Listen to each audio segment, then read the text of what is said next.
يا مساء الخير على أحلى متابعين في الدنيا. وحشتوني جدا من القصة اللي فاتت. جايبالكم النهاردة قصة جميلة بقلم الكاتبة المبدعة خديجة السيد وأسماء أبطال قصتنا. طلب متابعيننا في الكومنتات. ما تنسوش يا حبايبي تشتركوا في القناة وتفعلوا زر الجرس عشان يوصل لكم كل القصص الجديدة اللي بنقدمها. ويلا بينا نسمي بسم الله وندخل ونشوف قصتنا النهاردة بتحكي عن إيه. جميلة اتنفضت من مكانها أول ما اتفاجئت بوالدها ومرات أبوها داخلين عليها ومعاهم واحدة شكلها غريب، فسألتهم بقلق: هو في ايه يا بوي؟ مين الناس دول؟ وجايبهم هنا في اوضتي ليه؟ محمود رد بغضب: الكلام اللي قالته مرات ابوك ده صح، انت حامل من غير جواز يا بنت انتي. واه، مين اللي قال الكلام ده؟ جبتيه منين؟ انت كيف تتجرئي وتقولي عني حاجة كيف دي؟ انت اتجننتي ولا ايه يا دعاء؟ دعاء كانت مرات ابوها بس من عمرها تقريبا، فردت عليها ببرود وقالت: الله يسامحك، مش هرد عليك، بس أنا قلت كده علشان عاوزة مصلحتك، عشان أبوكي يلحقك، فالأحسن ليكي تعترفي مين أبو اللي ببطنك ده عشان نلحق الفضيحة قبل ما تكبر. فضيحة إيه؟ ما تحترمي نفسك، أنا متربية زين ومستحيل أعمل حاجة كيف دي. أنت جبتي الكلام الفاضي ده منين؟ وأنت سكت لها كيف يا بوي؟ كأنك مش أنت اللي مربيني وعارفني كويس. دعاء بمكر: أمال تسمي إيه المغص اللي عمال يجيلك الأيام الأخيرة وطول الوقت رايحة جاية على الحمام بترجعي، وتأخيرك في نصوص الليالي، غير مكالماتك اللي بتكفلي على نفسك علشان محدش يسمعك، وخلي الطابق مستور لحد كده، وبلاش أقول أكتر. إيه الكلام الغريب اللي انت بتقوليه ده؟ انت باين عليك اتجننتي، أنا تعبانة تعب عادي عشان عندي برد في معدتي، عشان كده واخدة أجازة الأيام دي من المستشفى. أما بقى باقي كلامك فما حصلش واصل، وانت كدابة، أنا لا بتأخر برا ولا بقفل على نفسي. ما هو العفش بيشوف الناس كلها عفشة زيي. ايه، عاوزة تجيبيها فيا وتقلبي الترابيزة علي وتطلعيني أنا اللي وحشة؟ طب أنا ما كنتش عاوزة أقول بس هقول. أنا سمعتها مرة بتكلم واحد في التلفون وبتقول له كلام استغفر الله العظيم يا رب صعب يتقال، وفي نفس المكالمة قالت له لازم تاجي وتتجوزني قبل ما الفضيحة تبان. كذاب، والله العظيم الكلام ده ما حصل، أنا عمري ما أعرف حد ولا اتكلمت مع حد. انت قصدك قولي الكلمتين دول علشان تداري على الفضيحة بتاعتك، لأني شفتك بعيني أكتر من مرة واقفة مع واحد غريب، ولما سألتك قلت لي ده قريبك مع إنك ملكيش جرايب، وتوترك وخوفك خلاني أشك فيك، لكن رغم كده قلت طالما معيش دليل ما اقدرش أظلمك. دعاء اتوترت من كلامها وبسرعة عملت نفسها بتعيط وقالت بتمثيل: حسبي الله ونعم الوكيل فيك، هتروحي من ربنا فين؟ كمان بتتبلي عليا؟ أنا مش هقعد هنا دقيقة واحدة يا محمود بعد ما بنتك أهانتني واتهمتني بشرفي، وأنا ربنا اللي عالم محافظة على اسمك من ساعة ما اتجوزتك. كيف؟ جميلة بحدة: ما تبطلي تمثيل بقى، وانت ساكت ليه يا بوي؟ اوعى تقول انك مصدقة. الظاهر ما كانش ينفع خليكي تكملي علام للآخر، قسما بالله لو كلامها طلع صح وعريتيني وسط الخلق لهقتلك بيدي. هو انت صدقتها ولا ايه؟ أني بنتك جميلة اللي مربيها ودايما تقول لي رفع راسي، تصدق إني ممكن أعمل حاجة كيف دي؟ محمود بخيبة أمل: ما يا ريت وتمر فيكي، وديكي في الآخر هتخلينا ما أعرفش أرفع عيني وسط الخلق من تحت راسي. داني كنت بقف قدام أي حد يقول لي عليها كفاية علام لحد كده، مثل هتتجوز وتقعد في دار جوزها، وأنا أقول لك طالما عاوزة تكملي كملي لحد النهاية، تطعنيني في الآخر وتعملي عاملة كيف دي؟ قصرت أنا معاكي في إيه؟ جميلة بقى: والله العظيم ما حد مسني ولا عمري هفكر في حاجة كيف دي، صدقني يا ابوي. دعاء بخبص: خلاص الموضوع سهل وبسيط، حسنات الداية هني، خليها تكشف عليك ونعرف إذا كنت حملة ولا لا. جميلة هنا فهمت وجود الست معناه إيه واتعصبت وقالت: انتي تخرسي خالص ومش عاوزة اسمع لك حس، انتي أصلا إيه دخلك في حاجة ما تخصكيش؟ أنا مستحيل أعمل كده، بقول لكم أهو، وإياكم حد يفكر يجرب لي. دعاء بمكر: طالما خافت كده وكشت يبقى فعلا كلامي صح، والأعراض اللي هي بتحس بيها دي أعراض حمل، ما هي لو واثقة من نفسها مش هترفض. جميلة قالت: قلتلك اخرسي وملكيش صالح، انت مالك أصلا بتتدخلي ليه في اللي ملكيش فيه؟ جميلة قربت من دعاء، لكن دعاء بسرعة استخبت ورا محمود اللي وقف لبنته وقال بجدية: لا ليها ونص، طالما كلامها صح وكشفتك، ولو متأكدة انك مظلومة جوك دي اثبتلنا وخليها تكشف عليكي. هو انت بجد عاوز تعرضني الموقف كيف ده يا ابوي؟ وجالك قلب تعمل في بنتك كده؟ محمود بشك: ايه، خايفة من حاجة؟ معها على رأيها، لو متأكدة إن أنت سليمة مش هيفرق معاكي حاجة، إلا بقى لو الموضوع في حاجة تانية وأنت عاوزة تداريها. جميلة بصت لوالدها بصدمة أكبر وهي بتحاول تستوعب كلامه، وأخدت بالها من نظرات دعاء الخبيثة، فردت بقلة حيلة: ماشي يا بوي، هعمل اللي أنت عاوزه، بس خلي بالك أنا عمري في حياتي ما هنسى إنك عرضتني الموقف كيف ده، وصدقت كلام عفش عليا وكذبتني، وممكن كمان ما سامحكش طول حياتي. محمود اتوتر وتردد للحظة، لكن في النهاية قال: يلا يا حسنات، اكشفي عليها واحنا بره، وبعد كده بشريني بالمعلوم. محمود كان رايح جاي بره الأوضة ومتوتر وحاسس بالقلق والخوف، وكانت واقفة مراته متابعة ببرود، وبعد كده قالت: ما تهدى يا محمود، ما أنا قلت لك العبارة وأنت مش راضي تصدق، بقول لك سمعتها بودني، يعني 100% حبلة. محمود بحدة: دعاء، اقفلي خشمك لحد ما تطلع الداية ونعرف ايه اللي فيها، غير كده ما تقوليش على بنتي ولا حتى نص كلمة، فاهمة ولا لا؟ لأن لو طلعت بريئة هتطلعي تلمي حاجتك وتمشي من هنا حالة. دعاء اتصدمت من كلامه، لكنها في النهاية هزت راسها بثبات. ولما طلعت حسنات جري عليها محمود وقال بلهفة: ها، طمنيني، بنتي سليمة مش كده؟ قولي لي إنني اللي ظلمتها وجيت عليها وهي ما عملتش حاجة كيف دي؟ حسنات سكتت شوية وقالت بأسف: مش عارفة أقول لك إيه يا حاج محمود، بس للأسف بنتك حامل فعلا. جالك كلامي يا محمود وقال إيه؟ بنتك بتتهمني بالباطل وإنني اللي ماشية بطال. وريني بقى هتعمل معها إيه بعد ما عرفت إن السنيورة حامل من غير جواز. محمود عيونه احمرت جامد في اللحظة دي، وطلع السلاح من جيب الجلابية وبص ناحية الباب، لقى جميلة واقفة ودموعها نازلة، وقالت بضعف: أنا مظلومة يا بوي، مظلومة. لكن بص في عينيها جامد بكل جبروت، وضغط على الزنات وطلع رصاصة وجت فيها. رضوى جدتها طلعت على الصوت وقالت بصدمة: جميلة، عملت ببنتك ايه يا محمود؟ قتلتها؟ محمود بجمود: كان لازم اغسل عاري بيدي يما، يلا جهزوا العزا، واي حد يسأل عليها قولوا انها ماتت موتة ربنا. في مكان تاني وقف العمدة عيسى وبص على ابنه عبد الرحمن اللي كان نايم وباين عليه الإجهاد والتعب، واتنهد جامد بحزن وقال: انتوا متأكدين من الكلام ده؟ ابني أنا مدمن، أكيد الحاجات دي ما أخدهاش برضاه، أكيد في حاجة غلط. مين أصلا اللي قال لكم الكلام ده عنه؟ سعيد ابن أخوه قال: أحواله الفترة دي ما كانتش زين يا عم، وكلتنا كنا شايفينه عصبي وعلى طول واخد جنب منينا كلتنا، لحد ما وجع بطوله وهو في الشغل ونقلناه على المستشفى، وهناك في دكتورة كشفت عليه وقالت اللي فيها. عيسى بصدمة: يعني كمان كشفت عليه دكتورة؟ زمان الفضيحة كبرت وسيرتنا بقت على كل لسان، والناس ما هتصدق لأنه هو اللي هيمسك العمودية بعدي، وخلاص الانتخابات قربت. حنين بدموع: هو ده كل اللي فارق معاك؟ وابنك اللي مرمي ده بيطلع في الروح، وكل يوم والتاني يقعد يكسر في الحاجة علشان عاوز الجرف اللي بيشمه، مش فارق معاك؟ أعمل أي حاجة خليه يرجع كيف الأول، أنا عاوزة ولدي عايزة. اهدي يا مرات عمي بيتكلم صح برضك، لو حد عرف إنه بقى مدمن الناس ما هتصدق علشان العمودية تروح منينا وتخرج برا العيلة. ملعون أبو العمودية على الاختراع، أنا عندي ابني هو الأهم من أي حاجة في الدنيا، ده ابني الوحيد يا ناس، عالجه يا عايزة، هي محتاجة تفكير، شوف له مصح. ما توطي حسك يا مرنتي، هو احنا ناقصين فضايح؟ الله أعلم الدكتورة دي قالت لمين، وبعدين عاوزانا أوديه مصحة عشان الفضيحة تكبر؟ مستحيل ده يحصل طبعا. أمال هتعمل إيه؟ هتسيب ولدك يديه لحد ما بعد الشر يجراله حاجة؟ هو عنديه شوية برد، ده مدمن مخدرات، فاهم يعني إيه مدمن؟ يعني محتاج حد يكون بيفهم في المواضيع دي ويكون تحت عينه.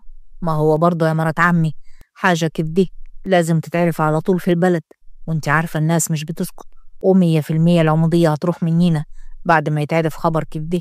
على العموم يا عمي، لو عاوز أنا أرشح نفسي عقبال ما يقوم بالسلامة إن اللي هو فيه، أنا ما عنديش أي مانع. لا يا سعيد، تسلم يا ولدي، شايلينك لو عوزة، العمودية مش هتخرج عني ولا عن ابني، وهيتعالج بس من غير ما يروح مصحة. سعيد اتضايق جدا من كلامه، لكنه حاول ما يبينش وقال: وكيف ده هيحصل؟ أي حد هنا هيعالجه على طول، هيقول لأهل البلد اللي بره، وهم أكيد هيشكوا لما يلاقوا دكتور خارج داخل عندنا في دار كل شوية. عيسى بصله كتير بنظرات غريبة وقال: هي الدكتورة اللي كشفت عليه وعرفت إنه هو مدمن بتشتغل في أنهي مستشفى؟ واسمها إيه؟ وفي المستشفى رضوى خرجت تجري من الأوضة وراحت عند ابنها وقالت بخوف: الحاج يا محمود، بنتك مش موجودة جوه، انتوا دفنتوها ولا ايه؟ البنت كانت فيها لسه نبض والدكتور قدر يفوجها. محمود اتصدم من الكلام واتعصب وهو بيقول: كيف ده يحصل؟ وما قلتليش ليه؟ عشان كده صممت انها تتغسل هناك في المستشفى عشان تعالجيها، مش كده؟ امال كنت عاوزني اقول لك ان هي لسه عايشه علشان تقتلها تاني من غير ما تفكر ولا تحكم عقلك، عشان شويه كلمتين اتقالولك من غير دليل؟ هو اني برضك اللي هقولك على جميله واخلاقها وانها مستحيل تعمل حاجه كيف دي؟ تاني يما حسنات بنفسها كشفت عليها وقالت انها حبلة، عاوزاني اصدق ايه اكتر من كده؟ وبعدين هتكون راحت فين لو فعلا عايشه كيف ما بتقولي وهي مضروبه بالنار؟ دعاء ردت بخبث: ما الحكايه شرحة نفسيها يا جماعه، تلاقي اللي غلطت معاه هو اللي خدها او راحت له بنفسها، واحنا في كل الحالات خلاص اتبرينا منيه ومش ناقصين فضايح، فخلينا بقى نقفل على الموضوع وراحت مطرح ما راحت خلاص. رضوى بغضب: اكفي لخشمك خالص يا دعاء وما تتدخليش في اللي مالكيش فيه، ويلا بنهنيه غوري. جرى ايه يا حماتي؟ هو انت مش طايقالي كلمة كده ليه؟ بدل ما تعاتبي حفيدتك اللي راحت فضحتكم وغلطت مع واحد ما تعرفيهوش. صحيح ما قدرش يتشطر على الحمار، هيتشطر على البردعة. ما كفاية بقى فضايح، الناس هتتفرج علينا. اسمعوني انتوا التنين، الموضوع ده خلاص اتقفل. أني ماليش بت، وأي حد يسأل عليها دفناها، وكويس إنها جت من عنديها ومشت وسابتنا بعد فضحتها. كلام إيه ده يا محمود؟ مش هتدور على بنتك ولا تبلغ البوليس عنها؟ مش ممكن تكون اتخطفت؟ محمود بقسوة: مش فارق معايا إيه اللي حصل لها، طالما هي اللي اختارت طريقها بنفسها يبقى ما تلزمنيش. جميلة فتحت عينيها واتفاجئت بنفسها في مكان غريب، ومسكت كتفها اللي كان مربوط وحست بألم، وافتكرت إنها اتضربت رصاصة فيه من والدها، فاتنهدت بحزن وقامت عشان تعرف هي فين، واتخضت لما لقيت قدامها واحد غريب هو كمان بيبصلها بنظرات غريبة. جميلة بقلق: انت مين؟ وايه اللي جابني هنا؟ انت خطفتني ولا ايه؟ عبد الرحمن قرب منها وهو ماسك دماغه وقال بعصبية: هاتي أي حاجة، دماغي هتنفجر، خلصيني من أم الصداع دي.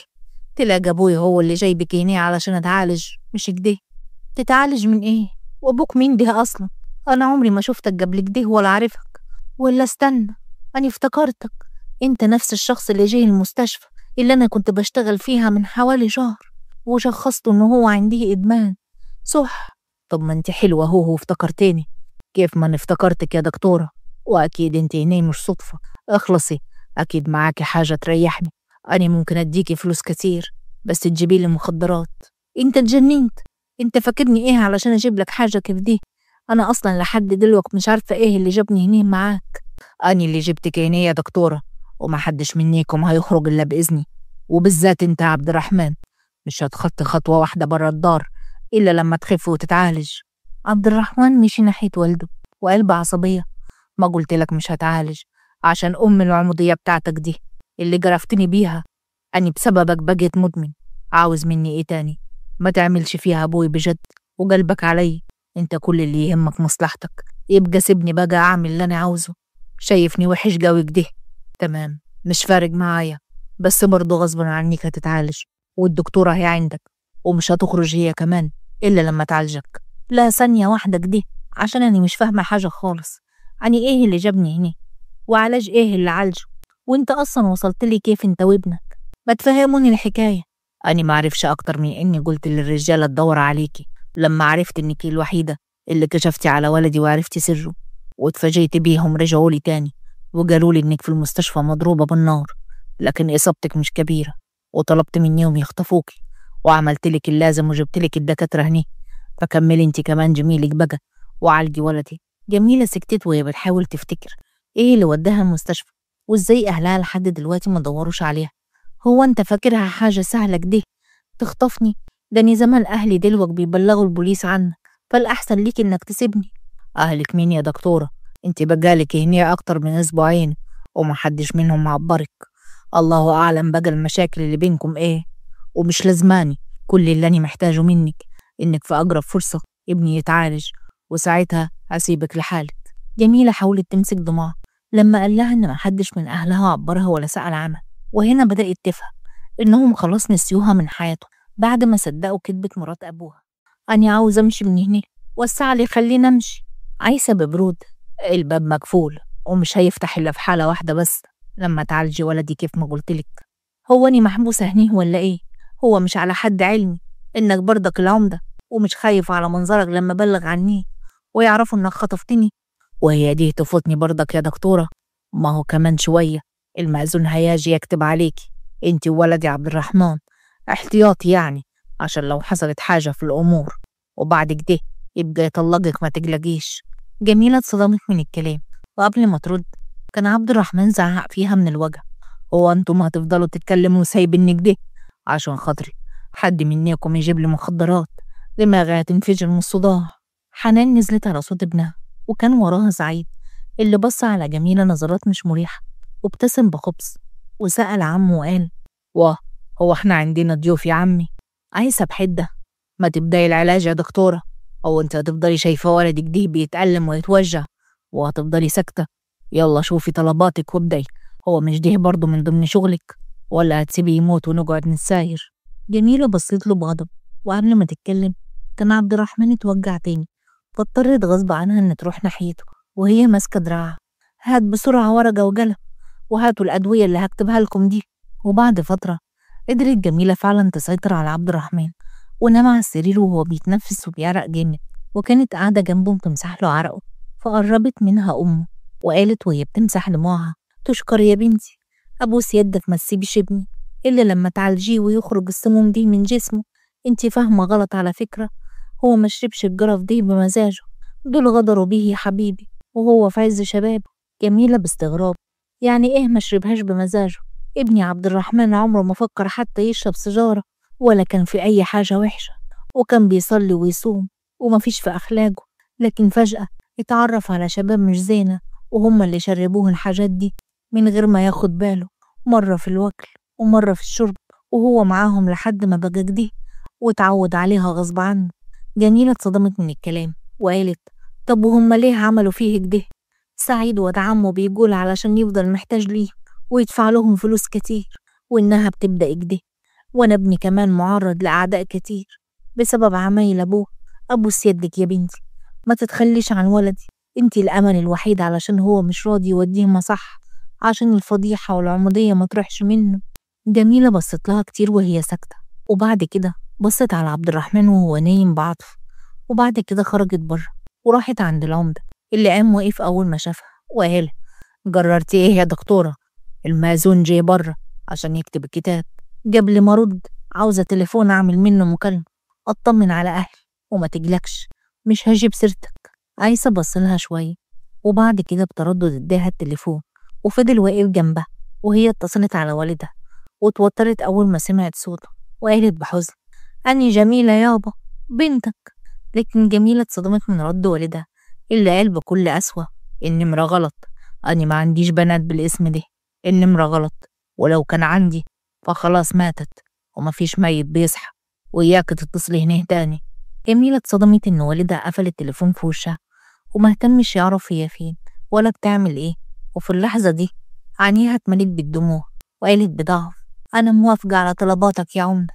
عبد الرحمن كان قاعد على السرير تعبان وعيونه حزينة وهو بيبص ناحية الشباك: هو أنا هفضل محبوس هنا كتير؟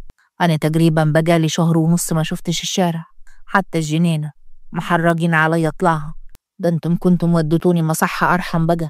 جميلة قربت منه وهي شايلة صينية الأكل وقالت بهدوء: الأهم من المكان اللي انت فيه إنك تتعالج وتكون عندك نية بجد يا عبد الرحمن، وبعدين انت كل حاجة بتحتاجها بتلاقيها، مالك بقى متضايق ليه؟ انت بتضحكي على نفسك ولا علي؟ هو فين اللي عاوزه بلاقيه ده؟ حتى انت نفسك اتحبستي معايا وخلوكي مراتي بالعافية، ومن ناحية تانية تعالجيني تلاقيكي أصلا مش طيقاني زيهم عشان بسبب جوازنا ضيعتلك مستقبلك. جميلة: طب سيبك مني وخليك في نفسك، لسه برضه عاوز ترجع تكمل الطريق ولا تكمل نص المشوار اللي بدأته؟ عشان اللي جاي أصغر وانت لازم يكون عندك إرادة. والدتك كانت بتشكر لي فيك كتير وتقول انك إنسان كويس، ليه مش عاوز ترجع كيف زمان عشان خاطرهم هم؟ مفيش غير أمي هي اللي قلبها علي، إن بابوي عاوزني أتعالج علشان مصلحته، عشان كده حبسني هنا وخايف حد يشوفني وأنا بالمنظر ده، مستعر مني طبعا. ما تقولش على نفسك كده. وبعدين نفرض كلامك صح برضه، تعمل في نفسك كده؟ اتعالج علشان روحك. عبد الرحمن بص لها وما ردش عليها، وهي قربت منه الأكل وقالت طب يلا علشان تاكل واشرب كوباية اللبن دي، هي دي أهم حاجة، هي اللي فيها الغذا ليك. عبد الرحمن بديق ماليش نفس، خدي الوكل ده واطلعي بره وبعدها لك عاد. مفيش مرة أجيب لك الوكل إلا لما تطلع عيني علشان تاكل، وبرضه بأكلك بالعافية. بقولك إيه يا بت انتي، مش هتعملي فيها مرتي بجد؟ أنا عارف إنك بتعملي كده وكله بحسابه، فحلي عن دماغي بقى، وكفاية العلاج اللي بتحطه لي في الوكل عشان أخده بالعافية.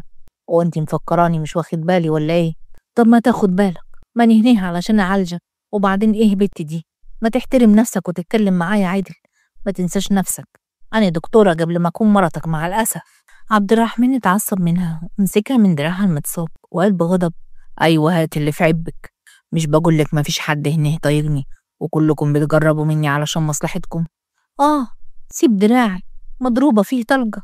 عبد الرحمن سابها بصدمة وقال مضروبة طلقة فيه؟ كيف؟ ومين اللي ضربك؟ ما تاخدش ببالك، دي رصاصك دي جت فيا وخلاص. يعني ايه رصاصة جت فيكي وخلاص؟ كانت مقصودة يعني ولا غصب عنك؟ هو انت ايه حكايتك بالظبط؟ وغريب ان لحد دلوقتي مفيش حد من اهلك سأل عليكي. جميلة حبت تغير الموضوع عشان قلب عليها المواجع وقالت بقولك ايه، تيجي نعمل اتفاق أن يخرجك من غير علم أبوك قصاد إنك تاكل الوكل ده وتاخد الدواء. اتفقنا؟ وفي الطريق عبد الرحمن كان بيبص على الشوارع وهو ماشي وقال بحزن يا قد ايه الواحد بيكون قدامه نعم كبيرة فاكرها حاجة سهلة وبسيطة وما بيحسش بقيمتها إلا لما يتحرم منها. هو أنا في أمل ممكن أرجع أخف تاني؟ أكيد طبعا، أنت عديت نص العلاج وحالتك مش صعبة ولا حاجة يا عبد الرحمن، بالذات إنك رحت للطريق دي غصب عنك مش بمزاجك. عبد الرحمن بصلها وسكت، وبعد فترة رجعوا السرايا واتفاجئوا بسعيد واقف قدامهم وابتسم ابتسامة غريبة وقال واه عبد الرحمن، كيف أبوك وافق يخرجك؟ أكيد طبعا الدكتورة سمحت لك تخرج بعد ما أخدت الإذن منه. جميلة عدت من جنبه بعد ما استأذنت إنها هتطلع لأنها كل مرة بتلاحظ نظرات سعيد ليها اللي بتضايقها جدا. عبد الرحمن بحدة شايفني لسه عيل صغير قدامك يا سعيد، مالكش صالح بيا وسيبني في حالي. أني لحد دلوقتي مرضيش أقول اللي فيها وإن أنت اللي زجيت عليا الناس دول عشان يدوني الجرف دي، وطبعا مش محتاج أسألك عن الأسباب لأنها معروفة عشان تاخد العمودية ليك، وإنت فاكرني بقى هتهز وأخاف؟ إنت ساكت عشان معكش دليل. وبعدين سيبك من الكلام ده، إيه ما وحشكش الشم ولا اتطلع في عين الدكتورة زي الإدمان بالنسبة لك برضك؟ خليك في حالك قلتلك. سعيد بص حواليه وقرب منه وبعدين طلع كيس بودرة وقلب خبز، خد ده قبل ما حد ياخد باله وهديك أكتر كمان، بس بشرط تفتح لي سكة مع الدكتورة، أصلها بيني وبينك كده شكلها جميلة قوي ودخلت مزاجي. عبد الرحمن بص كتير على اللي في إيده لكنه اتعصب ومسك فيه بعصبية وقال قسما بالله العظيم لو فكرت تجرب منيها ولا تقول عليها نص كلمة تاني أنا هقتلك. هي وصلت بيك الوقاحة إنك تقول كده على مرتي؟ ما يبقاش قلبك اسود، هي مرتك يعني بجد، ما هتتطلق منك أكيد بعد ما تخيف. وبعدين الأهم من كل ده أني هجيب لك اللي انت عاوزه بدل ما تفرح، وبعدين ماني بعمل كده لمصلحتك برضك، انت أكيد مش مالي عنها فسيبها للي يقدرها. عبد الرحمن في اللحظة دي ما كانش شايف قدامه ومسك فيه ونزل فيه ضرب والكل اتلم على صوت خناقه. وحنان قالت ولدي فيه ايه؟ سيبوا يا ابني، مالكم بتتخانقوا كده ليه؟ انتم مفكرين نفسيكم عيال صغيرين، الخدم يقولوا علينا ايه دلوك؟ سيبوا يا عبد الرحمن وفهمني عمل لك ايه. عبد الرحمن ما كانش شايف قدامه وما سابوش الا لما سمع صوت جميلة وهي بتقول عبد الرحمن عشان خاطري سيبه، انت كده بتتعب نفسك اكتر وانت مش حمل المجهود ده. عبد الرحمن سابه وبص لها جامد وخدها من ايديها وطلعوا على فوق. وعبد الرحمن قال أنا هسألك سؤال وتردي علي، الحيوان ده عمره تعرض لك قبل كده بكلمة ولا حتى فكر يجرب منك؟ صرحيني وياكي تكدبي علي. جميلة اتفاجئت من كلامه وقالت بتوتر ايه لازمته السؤال ده؟ هو قالك ايه علشان تضربه بالطريقة دي؟ هو انت كنت بتضربه بسببي؟ أنا هنا بس اللي بسأل، وبعدين طالما توترتك دي يبقى فعلا عمل لك حاجة. طب ليه ما قلتليش؟ مش أنا برضه في الأول وفي الآخر جوزك، ولا إيه؟ مش شايفاني مال عينك كيف ما هو قال؟ عشان كده ما فكرتيش تستنجدي بيا. عبد الرحمن قعد مكانه وهو ماسك دماغه بحزن، وجميلة راحت تجيب الدوا فقربت منه وقالت بهدوء: مضايقني نظراته، بس لكن عمره ما فكر يجربلي، ولو كان ده حصل ما كنتش هسكت أكيد، وده اللي خلاني ما أقولكش، لأنه ما تمداش أكتر من كده. مش حكاية مش شايفك في نظري مش راجل، صح الحديد ده. أيوة يا عبد الرحمن، أنت راجل، والدليل إنك مكمل في العلاج وبتقاوم نفسك، فأنت بالنسبة لي أحسن إنسان كمان. عبد الرحمن رفع راسه وبصلها جامد وابتسم ابتسامة خفيفة، وقال فجأة بجدية: أنا عاوز أتعالج يا جميلة. وبعد مرور شهر عبد الرحمن فتح عينه وبص جنبه ملقاش جميلة، قام بسرعة يدور عليها، لكنه ابتسم أول ما لقاها قدامه بتصلي. فضل مراقبها لحد ما خلصت، وهي لما خدت بالها حست بالحرج. أسيب لك المصلية علشان تصلي أنت كمان؟ ماشي. اوعى تكوني نسيتي تدعي لي يا جميلة كيف ماني بدعي لك في صلاتي كل ليلة، لدرجة إني متأكد إن الملايكة حفظت اسمك خلاص. جميلة اتوترت وقالت بخجل: وبتدعي لي تقول لهم إيه عني بقى؟ قرب منها عبد الرحمن وابتسم وقال: بشكر ربنا الأول إنه بعتك ليا، وبدعي كمان إنه ما يحرمنيش منك وتفضلي جنبي حتى بعد ما أخف. أنا اتعودت عليك لدرجة إني بحس قلبي بيدق جامد كل ما تكوني قريبة مني. جميلة بصدمة: عبد الرحمن، أنت بتقول إيه؟ أني المفروض خلاص قريب همشي. مش هيحصل يا جميلة، الفترة اللي فاتت جربنا وعرفنا كل حاجة عن بعض، وقد إيه كل واحد اتظلم في حياته، فليه ما تدينيش فرصة؟ ولا أنت شايفاني مش قد المقام بقى؟ لا طبعا مش قصدي كده خالص، بس أنت متوكد من القرار دي؟ مش هرد عليكي دلوقتي، بس هسيب الأيام تثبتلك. كانت كل قاعدة على السفرة، واتفاجئوا بعبد الرحمن داخل من بره وهو ماسك إيد جميلة، اللي قالت بسعادة: عبد الرحمن خلاص خف، التحاليل طلعت اهي، ومبقاش فيه أي سموم في جسمه. عيسى ابتسم براحة، وحنين جريت على ابنها علشان تبارك له بفرحة، وهو بعد كده قرب من سعيد اللي اتوتر ومسكه جامد وقال: أظن دلوقتي ما بقاش ليك مكان هنا. هو أنت مفكرني ساكت الأيام دي كلها ليه؟ عشان أسيبك تتحسر على كل اللي عملته وبرضك ما جابش فايدة، وأنا اللي هاخد العمودية بالعند فيك؟ عيسى بدهشة: هو في إيه يا ولدي؟ مالك ومال ولد عمك؟ ابن عمي هو السبب في اللي أنا فيه ده، وهو اللي زج الناس علي عشان يخليني مدمن وما اخدش العمودية، وهو السبب في كل حاجة، عشان كده مالوش مكان وسطينا. عيسى بصدمة: بقى انت يطلع مني كل دي يا سعيد؟ ده اني كنت بعتبرك كيف ولدي، لكن طلعت طماع كيف ابوك. ماشي، حسابك معايا بعدين. سعيد بحقد: ايه واني؟ ويستاهل القتل كمان، كل حاجة ليه لحاله، واني اللي تعبان معاك وبشقى معاك. ما فكرتش تسيب لي العمودية، عمال ترميلي شوية قرشينات كأني خدام عنديكم مش واحد من العيلة. حق ايه يا واد انت؟ هو انت هتساوي نفسك بولدي؟ طب ابوك هو اللي ضيع ورثه، واني عملت بأصلي وشغلتك عندي. اني ما انا وابني بتحاسبنا ليه؟ لكن هي غلطتي من الاول وهصلحها، وانت ما بقاش ليك مكان عندينا. سعيد حاول يتكلم بعصبية، لكن الغفر شدوه لبره، وفي الوقت ده جميلة اتفاجئت بوالدها قدامها واتصدمت. عبد الرحمن قرب منها وقال بحنان: أنا اللي عرفته طريقك بعد ما عرف الحقيقة، وإن مرات أبوك هي اللي اتفقت مع حسناء إنها تقول إنك حام علشان ما تورثيش حاجة بعد ما يقتلك. محمود قرب منها وهو عيونه مليانة حزن وندم: حقك عليا يا بنتي، مش عارف كيف صدقت عنك حاجة كبدي وصدقت شطانة زيها، حتى كلامك طلع صح لما قلتيلي إنها خانتني. أني خدتلك حقك منها بعد ما طلقتها وسجنتها هي والكلب التاني. عشان خاطري ارجعي دارك وسامحيني، اللي عملته مش سهل يا أبوي، لكن في النهاية أني ماليش غيرك أنت وجدتي، فسيب الأيام هي اللي تخلينا سامحك. محمود اتنهد بأسف وحزن، وعرف إنها معاها حق لأنه ظلمها جامد. وعبد الرحمن قال علشان يفك الجو: جرايه يا حماية، هوني جايبك علشان تاخدها مني ولا جايبك عشان تصالحها؟ محدش هياخد مني جميلة خالص، دي حب الأول والأخير. جميلة ابتسمت غصب عنها وقالت: أني كمان بحبك يا عبد الرحمن، وأني بموت فيك يا روح عبد الرحمن، بحبك يا أحلى صدفة حصلت في حياتي. ولحد هنا وتكون خلصت قصتنا. بتمنى تكون عجبتكم ونتقابل في حكاية جديدة. أشوفكم على خير.